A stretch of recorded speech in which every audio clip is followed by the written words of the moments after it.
welcome to Sorry You Went Viral. This is the podcast where we talk about the content that everyone's sharing and, crucially, what it's really like to go viral. First off, the proposal that went wrong.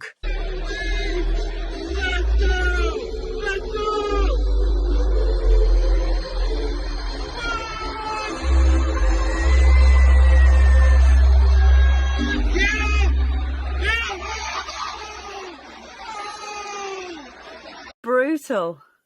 This was went crazy in the US and then spread across the world. This is Stephanie Gutierrez and Ricardo Juarez, I believe I pronounced their names correctly. Ricardo had planned this proposal for 2 weeks to take place at an MLB baseball game in the US. I don't know what he was thinking going on a pitch, and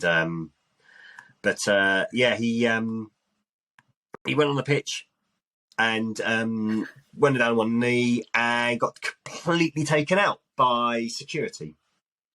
That's a proper American football tackle, wasn't it? Rugby tackle, whatever. I mean, it's not like he was streaking. Yeah, but you imagine doing that in it's a bit hard. Imagine doing that in a football pitch. You get kicked off immediately. But yeah. I know, but I mean, he's down there on one knee, holding a ring in his hands, looking at a woman in the stands. So I don't think it was a threat. In my view, it was a bit of an over-exaggeration. I wonder whether, you said he planned it for 2 weeks, this proposal, as you'd think, like most people would probably put a bit of thought into it. I wonder whether he knew exactly what he was doing and that it wasn't just the grandeur of the stadium and is she going to say yes and we'll do this big sort of public declaration of love. But he knew that he was going to get chucked out and that it would be filmed and that it would perhaps cause a bit of a buzz. I wonder, maybe that's just the cynic in me. I only say that because I saw later on in this story, as it kind of all developed, that she did, like, we should tell our viewers now, she did actually say yes. And he proposed again, properly in a more intimate setting, a couple of days later or whatever. And she was always going to say yes. I think they've got a kid together and all of that. But they have since set up a crowd funding kind of account for their wedding. So I don't know. The cynic in me is saying he knew exactly what he was doing. He wanted this to go viral quite deliberately, knowing full well he'd already bagged himself a wife. You got to admire the hustle if that is true. I mean, Stephanie, it didn't exactly go to plan anyway, because Stephanie told BuzzFeed News saying, I didn't even see him run into the field. I almost missed the whole thing. I barely caught it and then he got knocked down. And she said, look, I was going to say yes anyway, but as you said, the second proposal. And Ricardo said he was shocked when he got tackled by security. And he's got the injuries, he's got the bruises, the war wounds to show for it, hasn't he? He really has. Social media dominated this week by the tragic death of Paul Catamore from S Club 7 at just 46, trending all over Twitter. Million searches for his name on Google Trends. But unfortunately, it was one of the tweets sent out by one of his 90s pop co-stars that went viral. Yeah, so this, as I understand it, was it Richie from Scott. 5? Oh, Scott from 5. My apologies. Okay, so this was Scott from the band 5, and 5 and S Club 7 were both at the top of the charts around the same sort of times in the 90s, as you say. And what he'd done is, in the aftermath of Paul's death, he had tweeted out a message that was supposed to be a kind of like a condolence message and saying how devastated he was. But what he ended up putting up was a copy and pasted kind of draft message from a friend who'd said, quote, Scott, stick this up with a picture.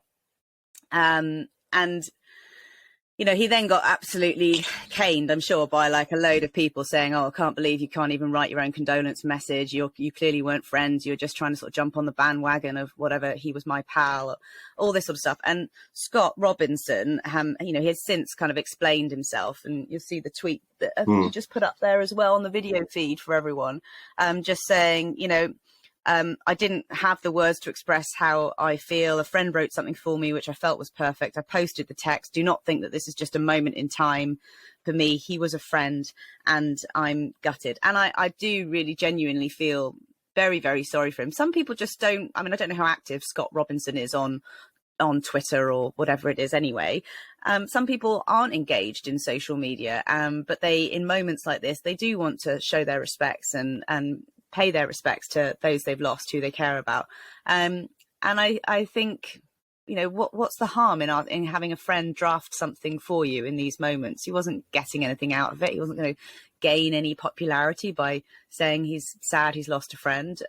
So I feel very sorry for him that he did go viral over this particular kind of content. You're right. I think it's difficult. You know, this is different from other times. This used to be quite common years ago, with people posting accidental words that were drafted by a PR or by a friend, an agent. But I think this, you know, also there was a bit of mocking, but genuine sympathy, I think, with people, particularly the 5 fans who, you know, understood it was, you know, it wasn't intentional.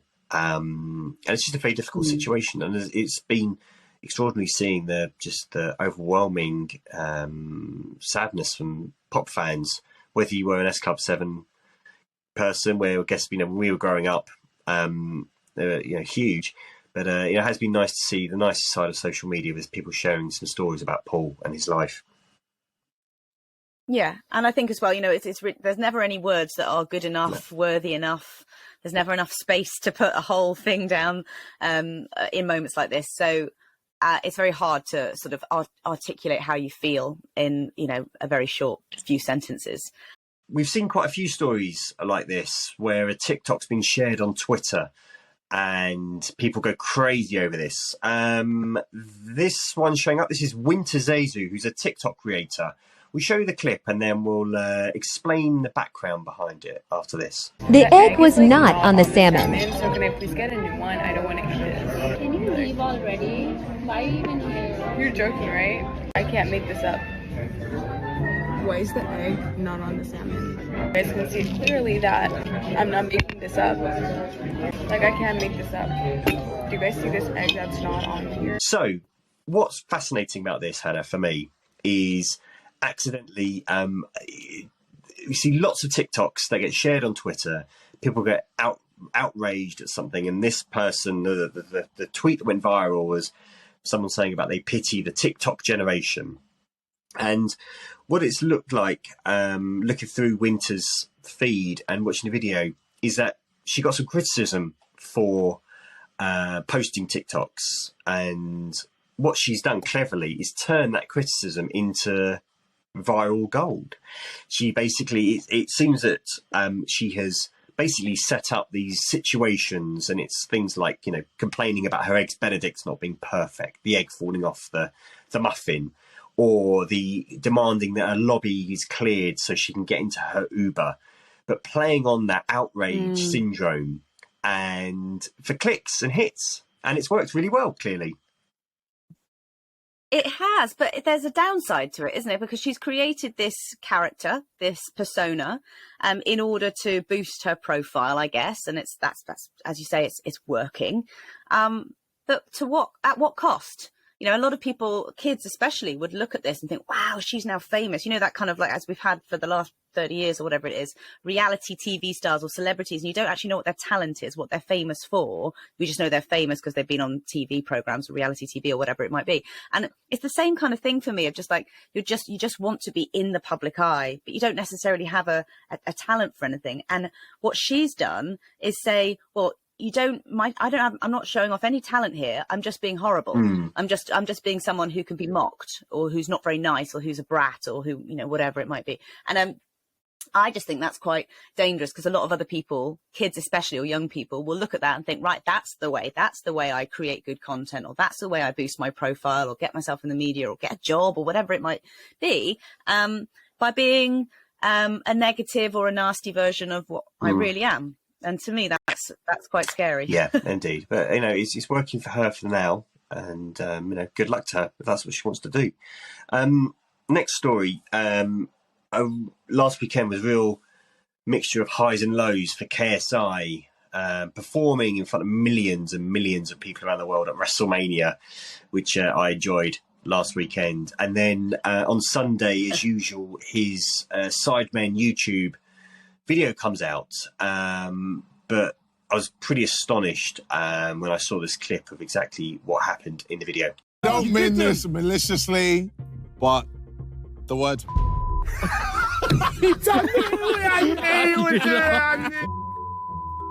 Sorry, I'm sorry. We need points. I definitely didn't. Guys, come on. I mean, it's pretty astonishing, to be honest. For me, it's really sad to see that someone so influential with young people thinks it's okay to use that word. But also about the production team. This wasn't a live video. This has been bleeped out, edited, produced and published on social media. And at no point did anyone think we really shouldn't be putting this out.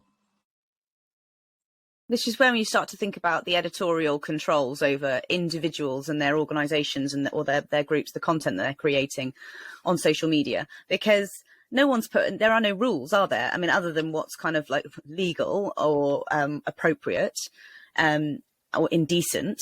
And he has no editorial controls, arguably, over anything that he does. And everyone's always trying to sort of push at the boundaries of what's acceptable and be provocative. But this is just downright wrong and incredibly offensive. And as you say, it wasn't a live video. So when they were editing that, putting it all together, putting the bleep over the offensive term, then what were they thinking? What was it? Was it a deliberate act to try and gain publicity and clicks and all the rest of it? Or did they think that just bleeping it out was sufficient? So KSI came out the next day or the same day and posted this on Twitter, apologising for the racial slur and saying no excuse, no matter the circumstances, shouldn't have said it and I'm sorry. He said, his audience shouldn't worship him or put him on a pedestal because he's human, not perfect. And he admits, I'm going to mess up in life, and lately I've been messing up a lot. So he's going to take a break from social media for a while. And I think, for me, that feels like the right response. I hope that him and the team take some time to reflect on what's happened, because obviously, clearly looking at the comments, there's been quite, a lot of anger from British Pakistanis and the Pakistani community as well. Yeah, I mean, just interesting, and just an extra thought on that his defence is that he's only human. No. I don't know if that's good enough, personally, and I'm sure a lot of people would probably agree with that. But it is honest, I suppose. At least it's kind of an authentic. Now, I don't know, Hannah, yet with your son, whether you've had a chance to do a school sports day. I have. I mean, he's only 3, but yeah, we did have a little nursery sports day thing last year, and there was a mum's race and there was a dad's race, and I did take part. How would you feel? And I didn't win. And it's not that I'm overly competitive. I'm not massively. I mean, I'm relatively competitive, but I'm not like, I'm not a sprinter. I'm more of a long distance runner. Put me in a marathon and I'll give it my best shot. But over 100 meters, it takes me a while to get these long legs going. So I didn't win. And I wasn't expecting to. But had I had an Olympian next to me, even barefoot or whatever, or running in fancy dress, I think I would have swiftly kind of like moved myself to the other side of the other end of the line. What we're talking about here is Shelley-Ann Fraser-Price, who is an Olympic World Championship medalist runner who video went viral this week. I think just a fellow parent was at the school sports day in Jamaica and filmed the mum's sports race, the 100-meter race, and she took part. And let's have a look at exactly what happened. Go Shelly! Go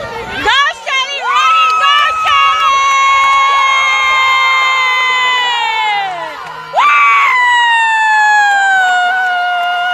So yeah, as you can see, absolutely blitzed it. obliterated the field. Well, I mean, fair play to her. I mean, she clearly wasn't going full pelt, but still, I mean, took it relatively, looks like she's taking it relatively seriously because she's got a reputation to uphold. And also, as the parent at Sports Day, you just don't want to embarrass your kids, do you?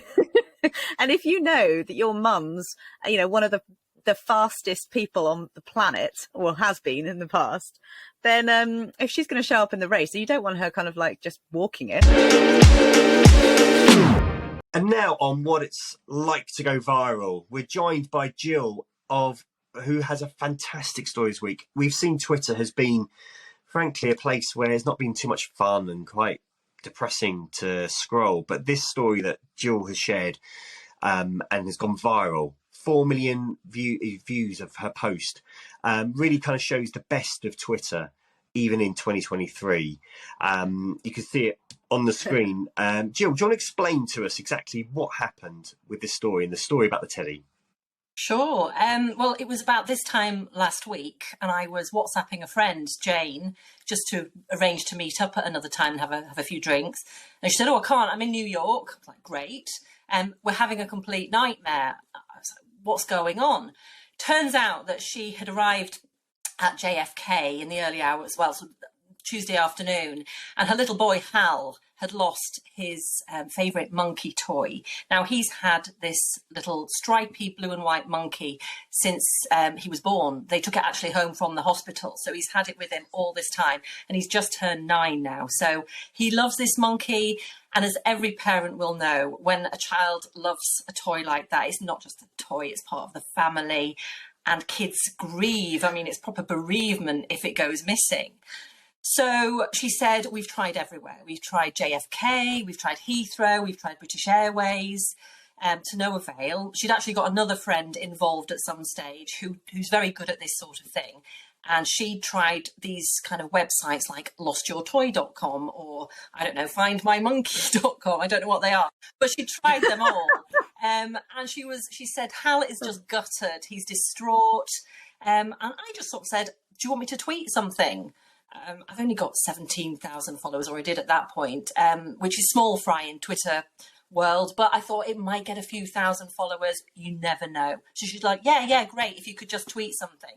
So she sent me a picture of blue and white striped monkey, and it's one of these toys that's now been discontinued. You couldn't just order another one online and say, it's discontinued around 2013, I think. So she sent me a picture, and I just sat on my sofa saying, I think it was something like, very long shot, but if you happen to be on flight BA177, and I gave the landing times, and you happen to see this little fella, there's a distraught little boy who would love to be reunited, and left it at that. I thought I might get a few thousand followers. You just never know with Twitter. And left it for a while, and then came back, and I think somebody like Emma Kennedy, who the actress and writer, had retweeted it. Don't know how she'd seen it. I don't know if she follows me. And she's got about 200,000 followers, and it only takes one big Twitter account to do that, and suddenly you find yourself notification. I was thinking, oh, okay, but that's great, get the message out there, lovely. And just the flood of lovely messages that started pouring in after that, it was just so heartwarming. And I mean, I'm just used to arguing with people on Twitter, that's what I use. Or, I just go on there. But this was lovely, and suddenly started getting things like, oh gosh, have you tried, lost property Heathrow? Of course we had, but that was fine. And then I started getting direct messages from people. Now, obviously, there's no way to verify whether they're telling you the truth. And as a journalist myself, I often like to check my sources and everything, but this is Twitter. So I was getting messages. Are your DMs open, by the way? Yeah. Are your DMs open? So I was getting messages from cabin crew saying, oh, I'm cabin crew for BA. I'll message the team on board that flight. They must have a system where they can do that. I got a few messages like that. I got apparently the wife of the pilot got in touch with me. Whether she was or not, I don't know. But why would she say that? And she said, I'll ask my husband if, him or his team have seen it. That was good. What else did I get? I got lots of suggestions about, try this number or this email. Then people were sending me kind of replica monkeys from things like eBay. Oh, I found the monkey. He's on eBay. You know, $9.99. I had a few of those. So I was sending all this. All these messages to Jane in New York and saying, "Oh, we might be onto something here." And unfortunately, I mean, 2 or 3 days passed, and people were asking for updates of Monkey, and we were getting lots of retweets. I think Sarah Cox, the DJ, retweeted. I think Reverend Richard Coles retweeted. He's got a lovely account and lots of followers as well. Then it got serious. Pam Ayres got involved. So I was like, we've hit the big time here. And it turns out, I think her niece is BA cabin crew or something like that. And she'd suggested again going back to Terminal 5. And in fact, we did get one tip off that we thought was quite hopeful. A flight attendant got in touch and said, I've seen this monkey somewhere on one of the internal Facebook things. I think it's been handed in at T5 Lost Property. So that was on Friday evening, I think. Sent that to Jane and said, we might be onto something here. But these things take a few days to process. So when Jane landed on Sunday, Monkey wasn't there. But the guys there did say, bear with us, it might still have been handed in, but it's just not being processed yet. So, Jill, before we get to the end of the story and we find out whether this big reunion has taken place or whether we've got a distraught little 9-year-old boy somewhere, tell us, first of all, how he's coped, what his mum's been saying to him, while she's been kind of like getting her hopes heightened all the time, thinking, we're going to find Monkey. What does he think that Monkey has been on a big adventure? A very big adventure. And one of the things I need to mention outside of Twitter is just how much kindness has been shown to this little boy in real life. Apparently, when they got to JFK, they told the cleaners, and the cleaners were trying to get back on board the flight through security and couldn't get back on. Security guards were trying to help. When they got to the hotel, apparently, Hal was still distraught, and the receptionist went into the shop and got a little teddy bear from the shop and said, look, this isn't Monkey, but he's a friend of Monkey's, and he'll take you around New York. And they got in touch with the toy company themselves, and although Monkey is not available anymore, they did send a different kind of monkey and said, this is a cousin of Monkey. He's much bigger, apparently. Oh, good. And so Hal did go around New York with his big monkey, and apparently this monkey is like Joey on Friends. He goes, how you doing?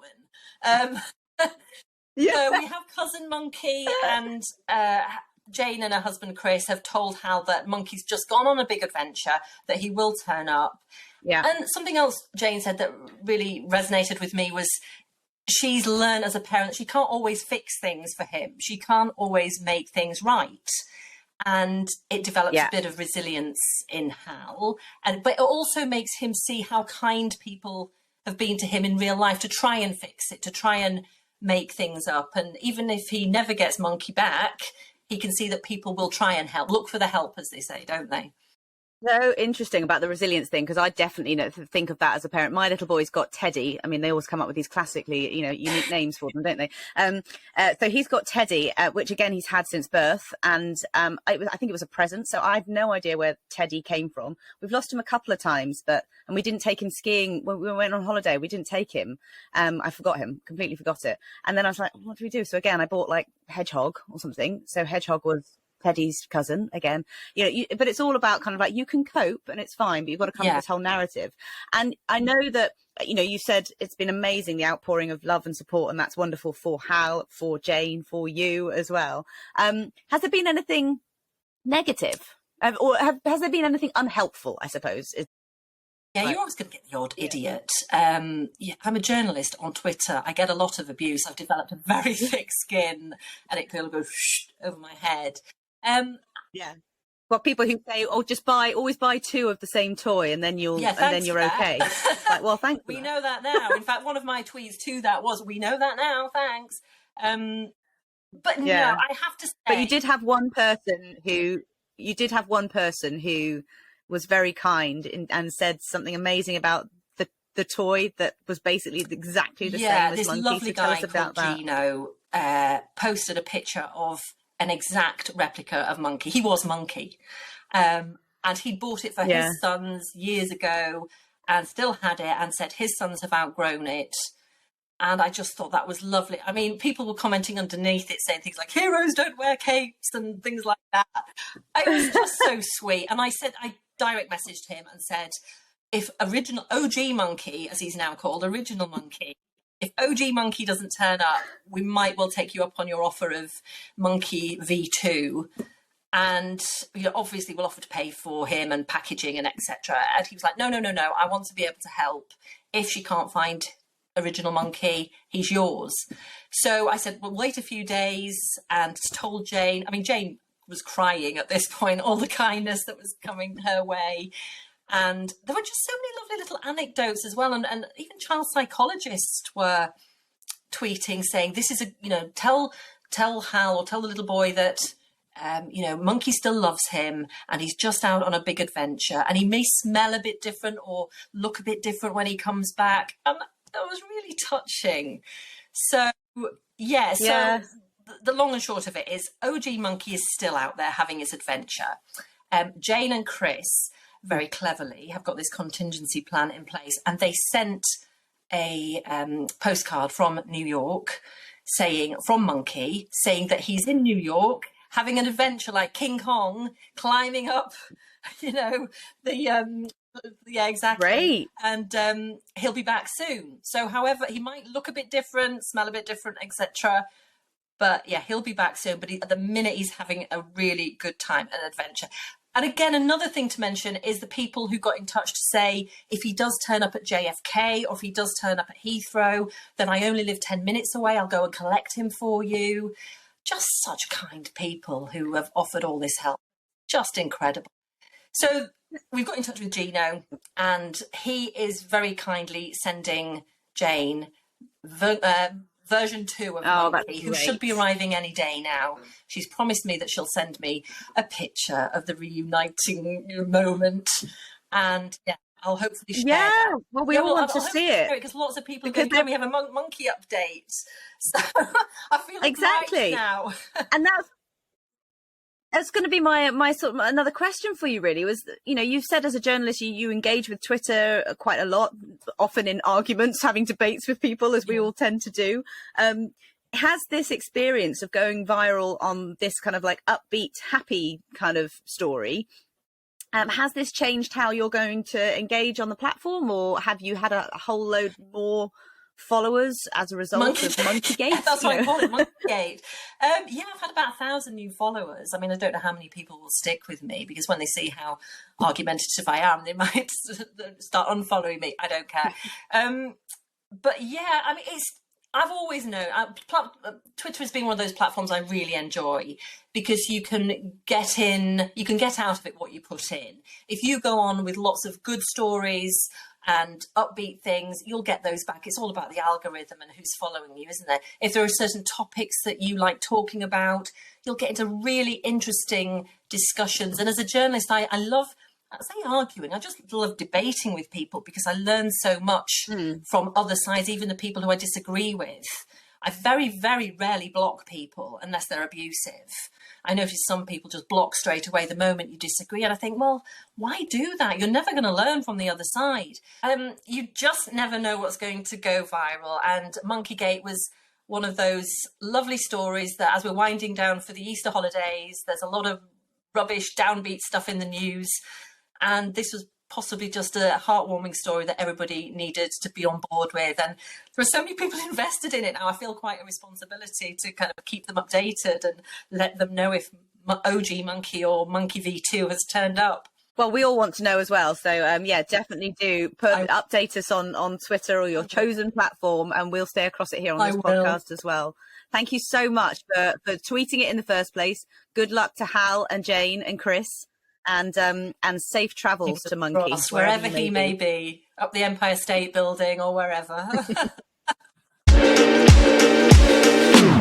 And now, time for the moment of mindfulness.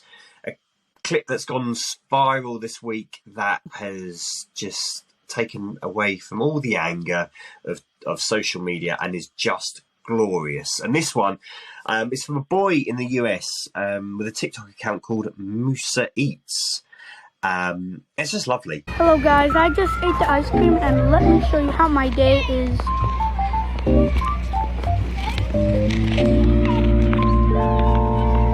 Boston.